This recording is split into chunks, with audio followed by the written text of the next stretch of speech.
Psicología de la posible evolución del hombre, de Ouspensky. Introducción. He recibido cartas de mis lectores durante algunos años.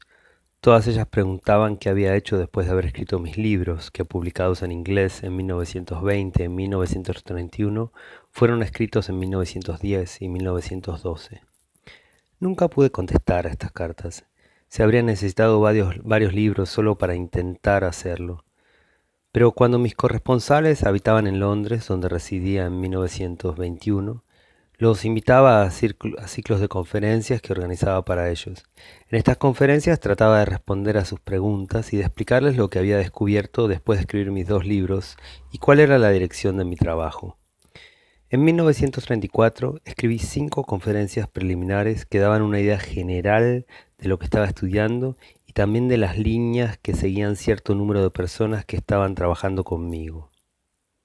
Reunir todo ello en una o hasta en 2 o 3 conferencias era verdaderamente imposible, así que siempre les advertía que no valía la pena escuchar 1 o 2 conferencias y que eran necesarios 5 o mejor aún 10 para poder tener una idea de la dirección de mi trabajo.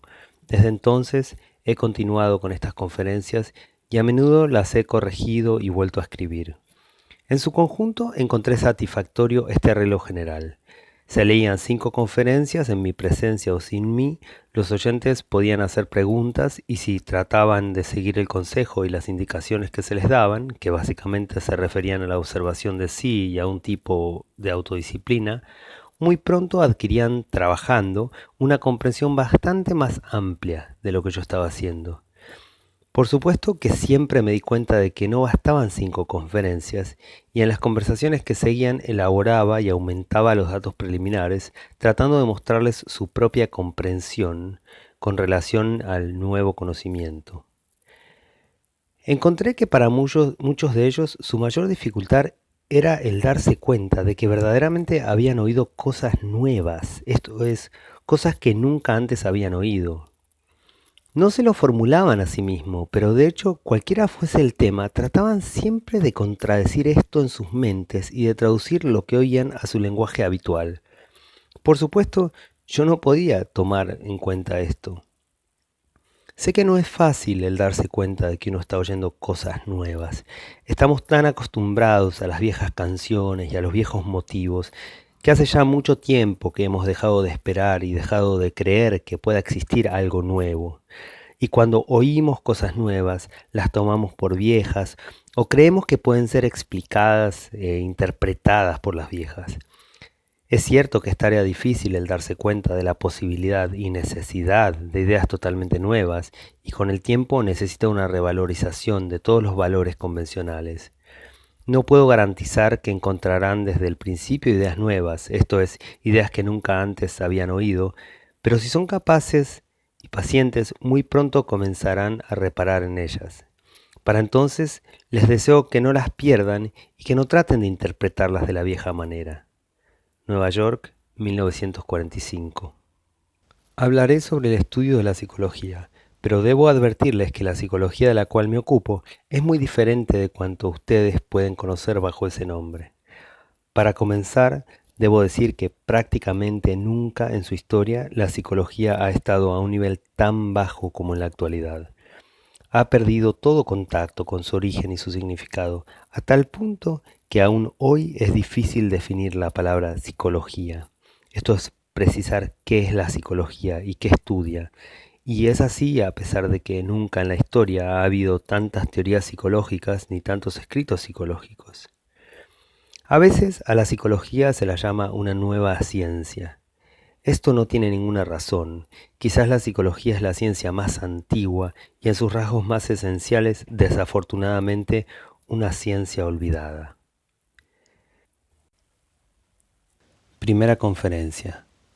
Para comprender cómo se puede definir la psicología, es necesario darse cuenta de que la psicología nunca ha existido bajo su propio nombre, excepto en tiempos modernos. Por una razón u otra, siempre se ha sospechado de tendencias equivocadas o subversivas de la psicología, ya sean religiosas, políticas o morales, y por lo tanto ha tenido que usar diferentes disfraces. Por miles de años, la psicología existió bajo el nombre de filosofía. En la India todas las formas de yoga, que son esencialmente psicología, se describen como uno de los 6 sistemas de filosofía. Las enseñanzas sufis, que ante todo son psicológicas, se consideran en parte religiosas y en parte metafísicas. En Europa, hasta no hace mucho tiempo, en las últimas décadas del siglo XIX, muchos trabajos sobre psicología eran considerados como filosofía. Y a pesar de que casi todas las subdivisiones de la filosofía, tales como la lógica, la teoría del conocimiento, la ética, la estética, se referían al trabajo de la mente humana o de los sentidos, la psicología era considerada como inferior a la filosofía y como relacionada solo con los lados más bajos o más triviales de la naturaleza humana. Paralelamente a su existencia bajo el nombre de filosofía, la psicología existió aún por más tiempo conectada con una u otra religión. Esto no quiere decir que la religión y la psicología alguna vez fueron una y la misma cosa, ni que la conexión entre religión y psicología fuera reconocida. Pero no hay duda de que casi todas las religiones conocidas, por supuesto no me refiero a las falsas religiones modernas, desarrollan uno u otro tipo de enseñanza psicológica conectada a menudo con cierta práctica, de manera que el estudio de la religión muy frecuentemente incluía en sí mismo el estudio de la psicología. Hay muchos trabajos excelentes sobre psicología en la bastante ortodoxa literatura religiosa de diferentes países y épocas. Por ejemplo, en los primeros tiempos del cristianismo había bajo el nombre general de Filocalía una colección de libros de diferentes autores usados en la actualidad en la Iglesia Oriental, especialmente para la instrucción de los monjes. Durante el tiempo en que la psicología estuvo conectada con la filosofía y la religión, también existía bajo la forma de arte. La poesía, el drama, la escultura, la danza y aún la arquitectura eran medios de transmisión del conocimiento psicológico. Por ejemplo, las catedrales góticas eran en su sentido primordial tratados de psicología. En la antigüedad, antes de que la filosofía, la religión y el arte adoptaran formas separadas, bajo las cuales las conocemos ahora, la psicología había existido en forma de misterios, tales como los de Egipto y de la antigua Grecia. Posteriormente, luego de la desaparición de los misterios, la psicología existió en forma de enseñanzas simbólicas, las que algunas veces estaban ligadas a la religión de la época y otras no, como en el caso de la astrología, la alquimia, la magia y entre los más modernos la masonería, el ocultismo y la teosofía. Aquí es necesario notar que todos los sistemas psicológicos y doctrinas, tanto los que existen o los que existieron abiertamente como los que fueron ocultos o disfrazados, pueden dividirse en 2 categorías principales. Primero, los sistemas que estudian a la persona tal como ellos la encuentran o tal como ellos suponen o la imaginan ser. La psicología científica moderna, o lo que se conoce bajo este nombre, pertenece a esta categoría. Segundo, los sistemas que estudian a la persona no desde el punto de vista de lo que es o de lo que parece ser, sino desde el punto de vista de lo que puede llegar a ser. Esto es, desde el punto de vista de su posible evolución. Estos últimos sistemas son en realidad los originales, o en todo caso los más antiguos, y solo ellos pueden explicar el origen olvidado y el significado de la psicología. Cuando comprendamos la importancia del estudio de la persona desde el punto de vista de su posible evolución, comprenderemos que la primera respuesta a la pregunta ¿qué es psicología? Debería ser que la psicología es el estudio de los principios, leyes y hechos de la posible evolución de la persona. Aquí, en estas conferencias, hablaré solo desde ese punto de vista. Nuestra primera pregunta será, ¿qué quiere decir la evolución de la persona? Y la segunda, ¿se requieren condiciones especiales para ello? Con respecto a modernos y ordinarios puntos de vista sobre el origen del ser humano y su previa evolución, debo decir ante todo que no pueden ser aceptados. Debemos darnos cuenta de que no sabemos nada acerca de su origen y que no tenemos pruebas de la evolución física o mental de la persona. Por el contrario, si tomamos la humanidad histórica, es decir, la humanidad de los últimos 10 o 15 mil años, podemos encontrar señales inconfundibles de un tipo de persona superior, cuya presencia se puede establecer ante la evidencia de monumentos antiguos y conmemorativos que la humanidad actual no puede repetir o imitar. Con respecto al ser humano prehistórico, o a esas criaturas de aspecto parecido al ser humano y sin embargo al mismo tiempo tan diferentes de él, cuyos huesos se encuentran en yacimientos del período glacial o preglacial, podemos aceptar la muy plausible idea de que estos huesos pertenecen a un ser bastante distinto del ser humano, que pereció hace mucho tiempo. Al negar la evolución anterior del ser humano, tenemos que negarle cualquier posibilidad de evolución mecánica futura, es decir, una evolución que se desarrolle por sí sola, de acuerdo con las leyes de la herencia y de la selección, sin esfuerzos conscientes a partir de la persona y sin una comprensión de su posible evolución. Nuestra idea fundamental va a ser que el ser humano, tal como lo conocemos, no es un ser completo, que la naturaleza lo desarrolla solo hasta un cierto punto y que luego lo deja para que siga desarrollándose por sus propios esfuerzos e iniciativas, o vivir y morir tal cual nació, o degenerar y perder su capacidad de desarrollo. En este caso, la evolución del ser humano querrá decir el desarrollo de ciertas cualidades y rasgos interiores que generalmente permanecen sin crecer y que no pueden desarrollarse por sí solos. La experiencia y la observación muestran que ese desarrollo es posible solo en ciertas condiciones determinadas, con esfuerzos de cierta clase y por parte del ser humano mismo, y con ayuda suficiente de aquellos que comenzaron antes un trabajo similar y que ya han obtenido un cierto grado de desarrollo, o por lo menos cierto conocimiento de los métodos. Tenemos que comenzar con la idea de que sin esfuerzos es imposible la evolución.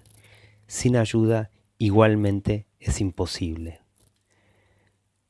Después de lo cual tenemos que comprender que en el camino del desarrollo el ser humano tiene que hacerse un ser diferente y tenemos que aprender y comprender en qué sentido y en qué dirección el ser humano tiene que hacerse un ser diferente. Es decir, ¿qué significa ser un ser diferente? Luego tenemos que comprender que no todos los seres humanos pueden desarrollarse y llegar a ser seres diferentes. La evolución es cuestión de esfuerzos personales y en relación con la masa de la humanidad, la evolución es una rara excepción. Puede parecer extraño, pero debemos darnos cuenta de que no solo es rara, sino que cada vez está llegando a ser más y más rara. Por supuesto, surgen muchas preguntas de lo dicho anteriormente. ¿Qué significa que en el camino de la evolución el ser humano tiene que llegar a ser un ser diferente?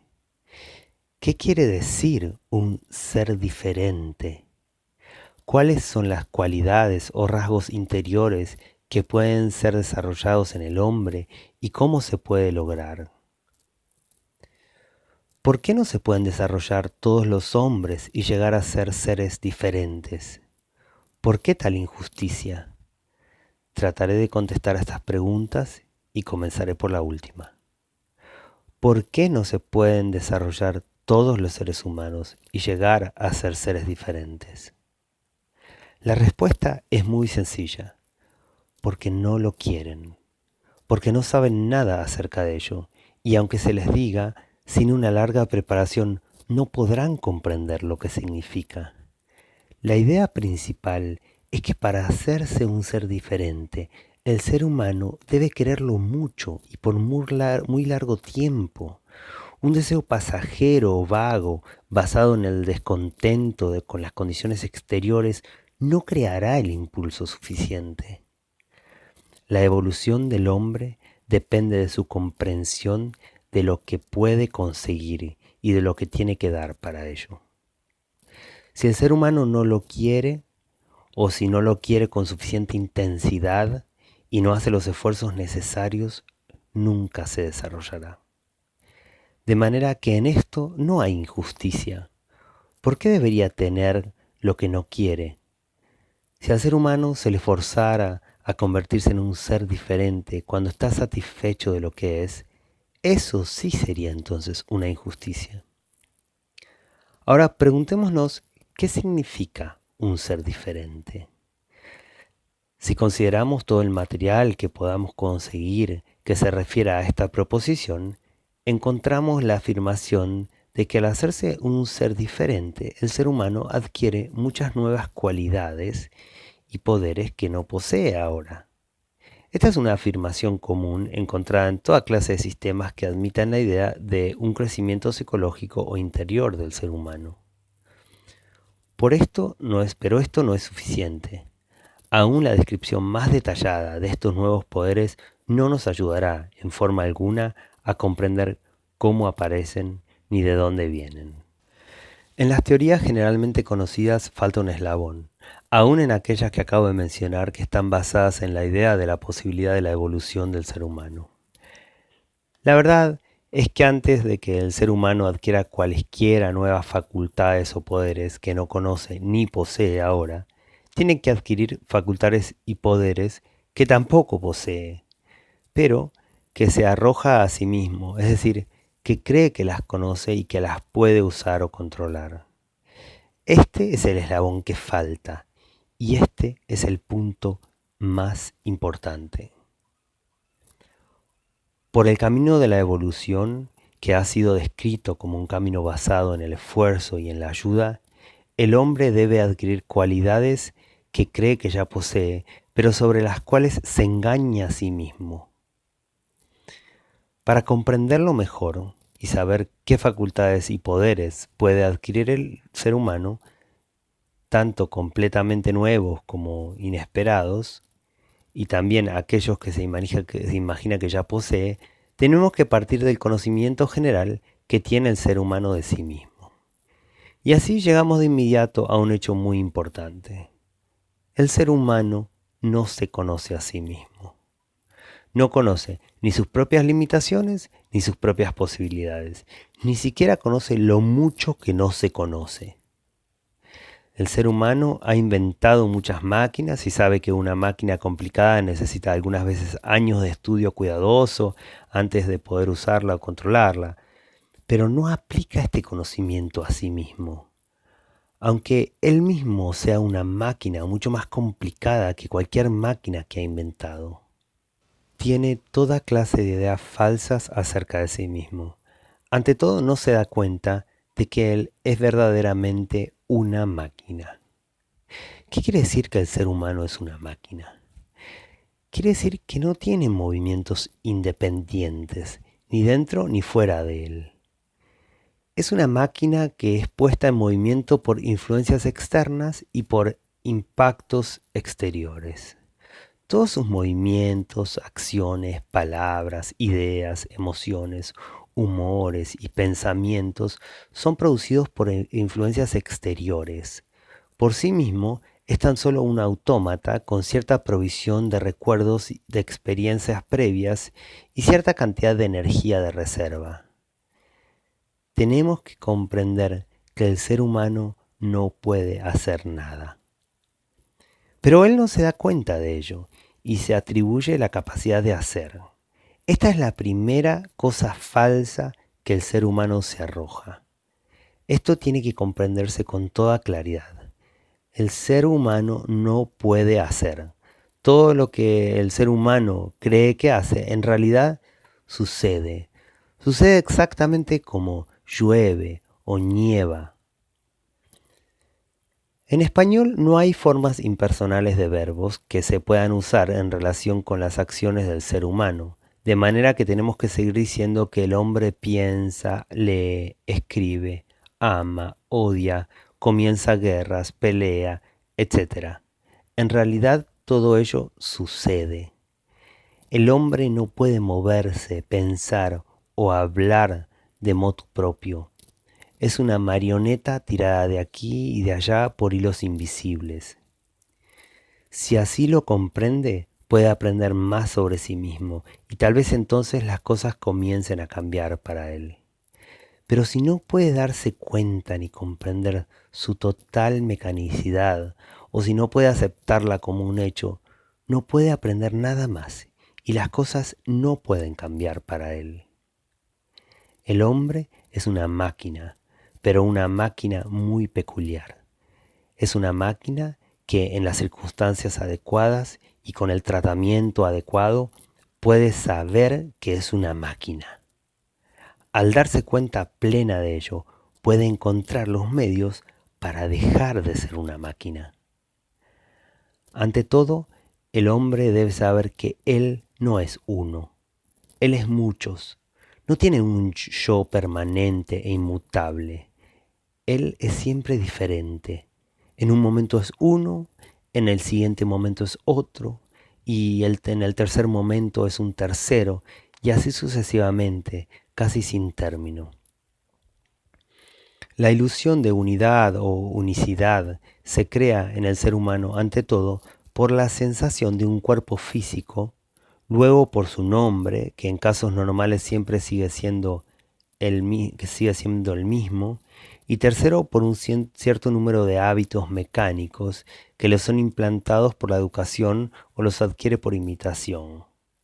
Al tener siempre las mismas sensaciones físicas, al oír siempre el mismo nombre y al notar en sí mismo los mismos hábitos e inclinaciones que tenía antes, se cree ser siempre el mismo.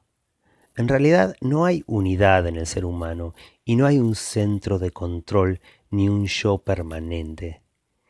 Este es el esquema general del hombre. Cada pensamiento, cada sentimiento, cada sensación, cada deseo, cada gusto y cada aversión es un yo. Estos yoes no están conectados entre sí ni coordinados de forma alguna. Cada uno depende de los cambios y de las circunstancias exteriores y de los cambios de las impresiones. Algunos siguen mecánicamente a otro y algunos aparecen siempre acompañados de otros. Pero en esto no hay ni orden ni sistema. Hay ciertos grupos de yoes que están ligados naturalmente, hablaremos de estos grupos posteriormente. Por ahora debemos tratar de comprender que hay grupos de yoes ligados tan solo por asociaciones accidentales, recuerdos accidentales o semejanzas totalmente imaginarias. En todo momento, cada uno de estos yoes solo representa a una pequeña parte de nuestro cerebro, mente o inteligencia, pero cada uno de ellos pretende representar a la totalidad. Cuando el hombre dice yo, cree que está expresando la totalidad de sí mismo, pero en realidad, aun cuando lo pretenda, es solo un pensamiento pasajero, un deseo pasajero. Una hora después lo puede haber olvidado completamente y expresar con la misma convicción una opinión, un punto de vista o un interés opuesto. Lo peor de todo es que el ser humano no lo recuerda. En la mayoría de los casos, cree en el último yo que se expresó mientras éste dure. Esto es, hasta que otro yo, a veces totalmente desconectado del precedente, no exprese su opinión o deseo en un tono más fuerte que el primero. Volvamos ahora a las otras dos preguntas. ¿Qué significa desarrollo? ¿Y qué quiere decir que el ser humano tiene que llegar a ser un ser diferente? En otras palabras, ¿qué clase de cambio es posible para el ser humano? ¿Y cómo y cuándo comienza este cambio? Ya se ha dicho que el cambio comenzará con aquellos poderes y capacidades que el hombre se atribuye a sí mismo, pero que en realidad no posee. Esto quiere decir que antes de que adquiera cualesquiera nuevos poderes o capacidades, el ser humano debe desarrollar en sí mismo las capacidades que cree poseer y sobre las cuales tiene las más grandes ilusiones. El desarrollo no puede comenzar basado en la mentira que uno se hace a sí mismo ni engañándose a mí mismo. El ser humano debe saber lo que tiene y lo que no tiene. Esto significa que debe darse cuenta de que no posee las cualidades ya descritas que se arroja a sí mismo. O sea, la capacidad de hacer, la individualidad o unidad, un yo permanente y además conciencia y voluntad. Y es necesario que el ser humano lo sepa, porque mientras crea que posee estas cualidades, no hará los esfuerzos apropiados para adquirirlas, exactamente como una persona que no comprará cosas caras, pagando un alto precio por ellas, si cree que ya las posee. La más importante y la más engañosa de estas cualidades es la conciencia.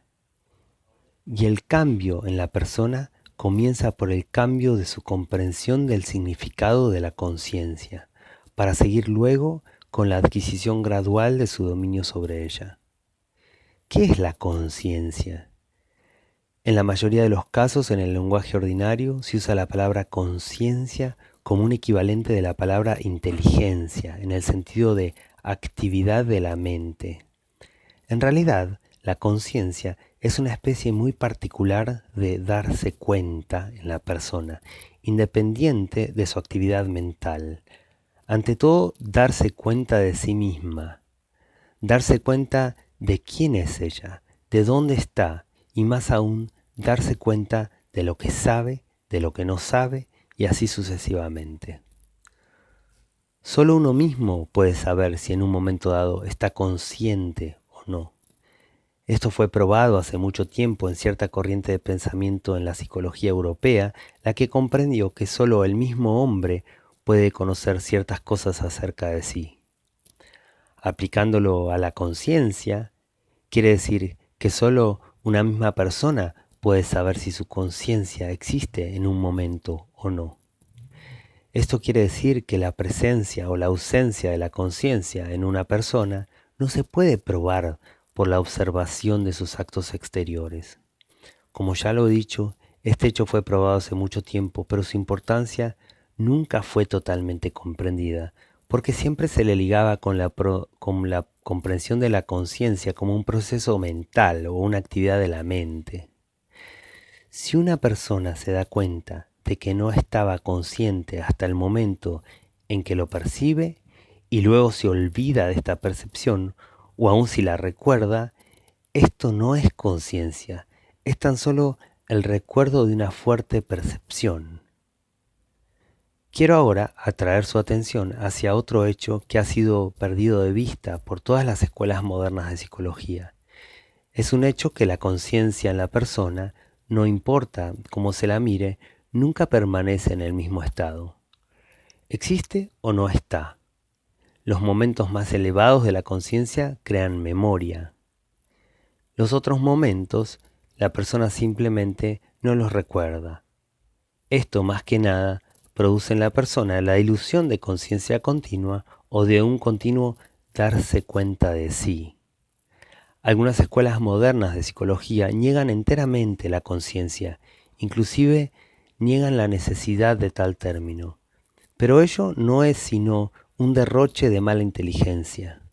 Otras escuelas, si se les puede llamar así, hablan de estados de conciencia, queriendo significar pensamientos, sentimientos, impulsos motrices y sensaciones.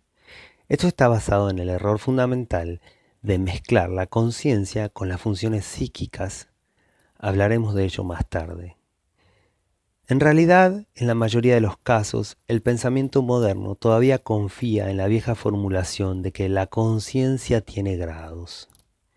La aceptación general de esta idea, si bien tácita, aunque esté en contradicción con muchos descubrimientos recientes, detuvo muchas posibles observaciones sobre las variaciones de la conciencia.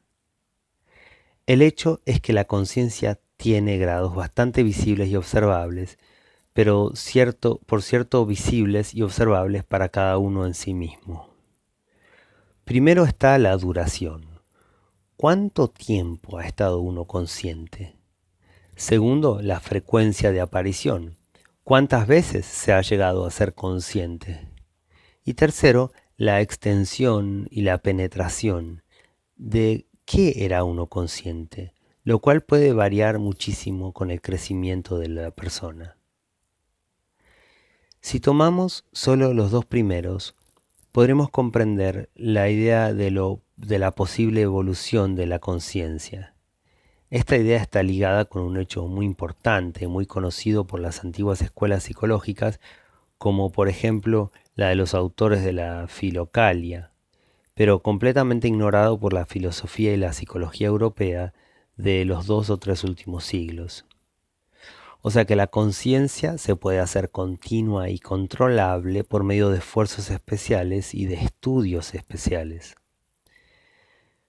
Trataré de explicar cómo se puede estudiar la conciencia. Tomen un reloj y miren el segundero, tratando de darse cuenta de sí mismos y concentrándose en el pensamiento yo soy Pedro Uspensky. Estoy ahora aquí. Traten de no pensar en nada más, simplemente siguiendo el movimiento del segundero y dándose cuenta de sí mismos, de su nombre, de su existencia y del lugar en que están. Mantengan apartado todo otro pensamiento. Si son persistentes, podrán hacer esto por 2 minutos. Este es el límite de su conciencia. Y si tratan de repetir el experimento inmediatamente después, lo encontrarán más difícil que la primera vez. Este experimento demuestra que una persona en su estado natural puede con gran esfuerzo ser consciente de una cosa, sí misma, por 2 minutos o menos. La deducción más importante que uno puede hacer después de realizar este experimento en la forma de vida es que la persona no es consciente de sí misma. La ilusión de estar consciente de sí misma es creada por la memoria y por los procesos del pensamiento. Por ejemplo, una mujer va al teatro. Si está acostumbrada, no tiene especialmente conciencia de estar allí mientras lo está. Sin embargo, puede ver y observar cosas. El espectáculo puede gustarle o no, recordarlo, acordarse de la gente que encontró y así sucesivamente. Cuando regresa a su casa, recuerda que estuvo en el teatro y por supuesto cree que estuvo consciente mientras se hallaba en él. De esta manera no tiene dudas sobre su conciencia y no se da cuenta de que su conciencia puede estar completamente ausente mientras ella puede actuar razonablemente, pensar, observar. Para una descripción general, el ser humano tiene posibilidad de 4 estados de conciencia. Estos son el sueño, el estado de vigilia, la conciencia de sí y la conciencia objetiva. Pero aunque tiene la posibilidad de estos 4 estados de conciencia, la persona, de hecho, no vive sino en 2. Una parte de su vida la pasa en el sueño y otra en lo que es llamado estado de vigilia, aunque en realidad su estado de vigilia difiere muy poco del sueño. En la vida ordinaria, la persona no sabe nada de la conciencia objetiva y no es posible ningún experimento en esta dirección. La persona se atribuye el tercer estado o conciencia de sí, esto es, cree poseerlo, aunque en realidad solo puede ser consciente de sí por muy raros chispazos y aún entonces es probable que no lo reconozca, porque no sabe lo que ello implicaría si en realidad lo poseyera.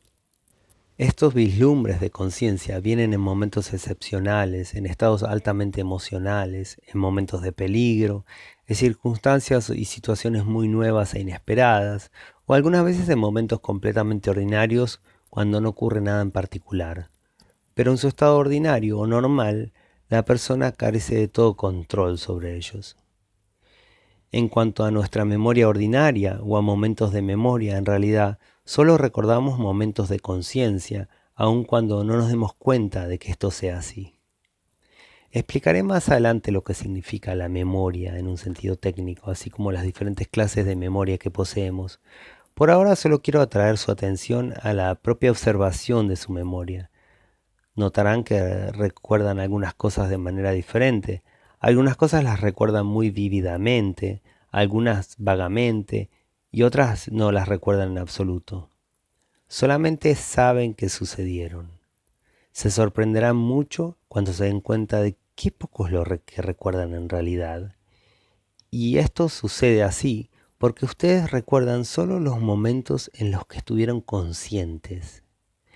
De manera que, con referencia al tercer estado de conciencia, podemos decir que la persona tiene momentos ocasionales de conciencia de sí que dejan recuerdos vívidos de las circunstancias en que se produjeron, pero no tiene dominio sobre ellos. vienen y se van por sí mismos, estando controlados por circunstancias exteriores y asociados ocasionales y asociaciones ocasionales o recuerdos de emociones. Surge la pregunta, ¿es posible adquirir el control sobre estos momentos fugaces de conciencia, el evocarlos más a menudo y el mantenerlos por más tiempo o aún el hacerlos permanentes? En otras palabras, ¿es posible llegar a ser conscientes? Este es el punto más importante y desde el mismo comienzo de nuestro estudio debemos comprender que este punto, hasta en teoría, ha sido totalmente olvidado por todas las escuelas modernas de psicología sin excepción. Porque con los métodos adecuados y los esfuerzos apropiados, la persona puede adquirir el control de la conciencia y puede llegar a ser consciente de sí misma, con todo lo que esto implica. Y lo que esto implica en nuestro estado actual no nos lo podemos ni siquiera imaginar. Solo después de que se haya comprendido este punto puede llegar a ser posible un estudio serio de la psicología. Este estudio debe comenzar con la investigación de los obstáculos de la conciencia en nosotros mismos, porque la conciencia solo puede comenzar a crecer cuando por lo menos algunos de los obstáculos son extirpados. En las conferencias siguientes hablaré sobre estos obstáculos. El mayor de ellos es nuestra ignorancia de nosotros mismos y nuestra equivocada convicción de que nos conocemos a nosotros mismos, al menos hasta cierto punto, y de que podemos estar seguros de nosotros mismos, cuando en realidad no nos conocemos en lo absoluto, ni podemos estar seguros de nosotros mismos, ni siquiera en las cosas más pequeñas. Debemos comprender ahora que la psicología significa en realidad estudio de sí mismo. Esta es la segunda definición de psicología. Uno puede estudiar la psicología como se estudia la astronomía, esto es, fuera de uno mismo. Al mismo tiempo, uno debe estudiarse a sí mismo de la misma manera en la que estudiará cualquier máquina nueva y complicada. Debe conocer las partes de esta máquina, sus funciones principales, las condiciones para un trabajo apropiado, las causas del trabajo equivocado y muchas otras cosas difíciles de describir sin usar un lenguaje especial, en el que también es necesario conocer, para poder estudiar la máquina. La máquina humana tiene 7 funciones diferentes. 1, el pensar o intelecto. 2, el sentir o emociones. 3, la función instintiva, todo el trabajo interno del organismo.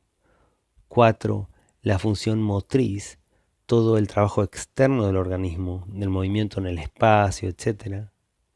5, el sexo, la función de los principios masculinos y femeninos en todas sus manifestaciones.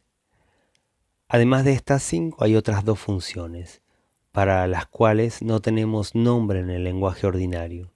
Estas aparecen solo en los estados superiores de conciencia. Una es la función emocional superior, que aparece en el estado de conciencia de sí, y otra, la función intelectual superior, que aparece en el estado de conciencia objetiva. Como no estamos en estos estados de conciencia, no podemos estudiar estas funciones o experimentar con ellas. Solo las conocemos indirectamente por aquellos que han alcanzado o experimentado con ellas. En la antigua literatura filosófica y religiosa de distintas naciones hay muchas alusiones a los estados superiores de conciencia y a las funciones superiores, lo que crea una dificultad adicional para comprender estas alusiones es la falta de división entre los estados superiores de conciencia, lo que se llama samadhi o estado de éxtasis o iluminación, o, en trabajos más recientes, conciencia cósmica, puede referirse a uno u otro estado, algunas veces a experiencias de conciencia de sí y a veces a experiencias de conciencia objetiva. Y, por extraño que parezca, tenemos más material para juzgar sobre el estado más elevado, o sea, la conciencia objetiva, que sobre el estado intermedio, esto es la conciencia de sí, a pesar de que la anterior solo se puede alcanzar después de la última. El estudio de sí mismo debe comenzar con el estudio de las cuatro funciones: el pensar, el sentir, la función instintiva y la función motriz.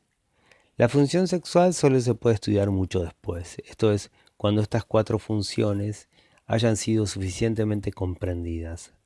Al contrario de lo que afirman algunas teorías modernas, la función sexual es realmente posterior, es decir, aparece más tarde en la vida, cuando las cuatro primeras funciones ya se han manifestado plenamente y está condicionada por ellas.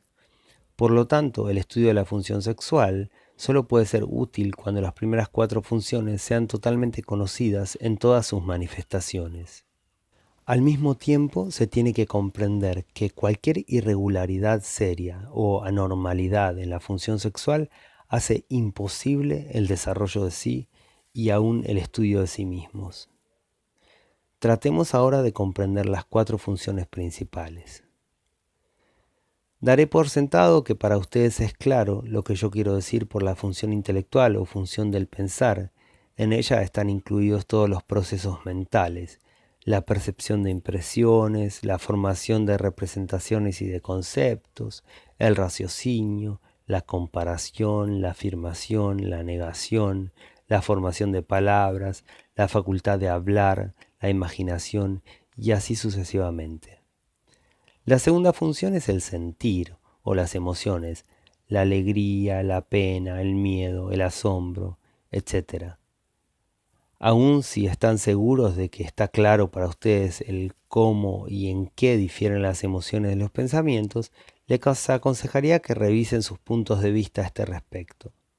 En nuestra manera ordinaria de pensar y de hablar, mezclamos pensamientos y sentimientos, pero para comenzar el estudio de sí es necesario diferenciar cuál es cuál. Tomará más tiempo el comprender las dos funciones que siguen, la instintiva y la motriz, ya que en ningún sistema ordinario de psicología están descritas y divididas de manera correcta. La palabra instinto, instintivo, se emplea por lo general en sentido equivocado, a muy menudo sin sentido alguno. En especial, por lo general, se le asigna al instinto funciones externas que son en realidad funciones motrices y algunas veces emocionales. La función instintiva en la persona incluye cuatro clases diferentes de funciones.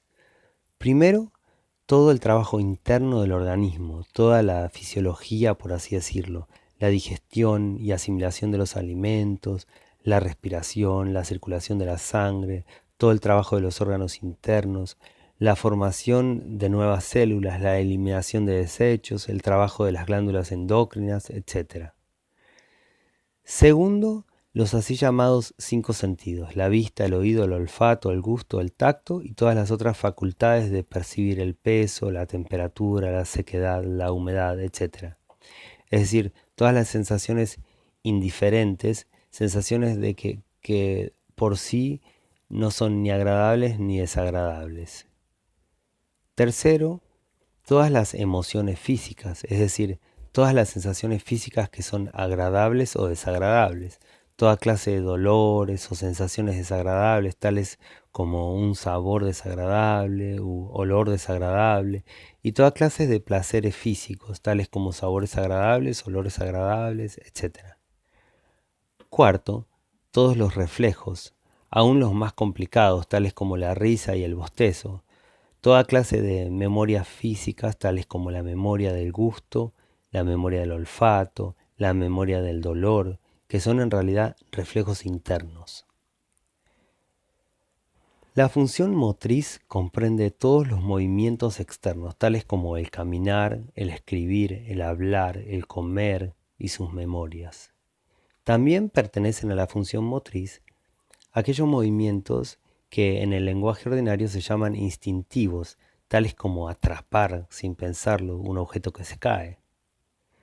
La diferencia entre la función instintiva y la motriz es muy clara y puede ser fácilmente comprendida si uno simplemente recuerda que todas las funciones instintivas, sin excepción, son innatas y que para usarlas no es necesario aprenderlas, mientras que, por otro lado, ninguna de las funciones motrices son innatas y uno tiene que aprenderlas todas, tal como el niño aprende a caminar o como se aprende a escribir o a dibujar. Además de estas funciones normales del movimiento, también hay algunas extrañas funciones motrices que representan el trabajo inútil de la máquina, sin intención de la naturaleza, pero que ocupan mucho lugar en la vida de la persona usando gran cantidad de su energía. Estas son la formación de sueños, la imaginación, el ensueño, el hablar interno, el hablar por hablar y en general todas las manifestaciones descontroladas e incontrolables. Las cuatro funciones, intelectual, emocional, instintiva y motriz, ante todo, tienen que ser comprendidas en todas sus manifestaciones y más tarde tienen que ser observadas en sí mismo. Tal observación de sí, o sea, la observación sobre bases correctas con la comprensión preliminar de los estados de conciencia de las diferentes funciones, constituye la base del estudio de uno mismo, es decir, el principio de la psicología. Es muy importante el recordar que al observar diferentes funciones es útil el observar al mismo tiempo su relación con los diferentes estados de conciencia. Tomemos los tres estados de conciencia: sueño, vigilia y posibles vislumbres de conciencia de sí, y las cuatro funciones: pensamiento, sentimiento, instinto y movimiento. Todas las cuatro funciones se pueden manifestar en el sueño, pero sus manifestaciones son desilvanadas y no confiables. No hay manera de usarlas, simplemente van por su cuenta. En el estado de vigilia o de conciencia relativa, hasta cierto punto pueden servirnos de orientación. Se pueden comparar sus resultados, verificarlos, enderezarlos, y a pesar de que pueda crear muchas ilusiones, en nuestro estado ordinario aún no tenemos otra cosa y debemos hacer con ellas lo que podamos. Si nos diéramos cuenta de las falsas observaciones, de las falsas teorías, de las falsas deducciones y conclusiones hechas en este estado, deberíamos dejar de creer por completo en nosotros mismos. Pero las personas no se dan cuenta de cuán decepcionantes pueden ser sus observaciones y sus teorías y continúan creyendo en ellas. Y esto es lo que impide a las personas el observar los raros momentos en que sus propias funciones se manifiestan en conexión con vislumbres del tercer estado de conciencia, esto es, de conciencia de sí. Todo esto quiere decir que cada una de las cuatro funciones se pueden manifestar en cada uno de los tres estados de conciencia, pero los resultados son totalmente diferentes. Cuando aprendamos a observar estos resultados y sus diferencias, comprenderemos la relación correcta entre las funciones y los estados de conciencia. Pero aún antes de considerar la diferencia en la función en relación con los estados de conciencia, es necesario comprender que la conciencia de la persona y las funciones de la persona son fenómenos totalmente diferentes, de naturaleza totalmente distinta, dependientes de causas diferentes, y que el uno puede existir sin el otro. Las funciones pueden existir sin la conciencia y la conciencia puede existir sin las funciones.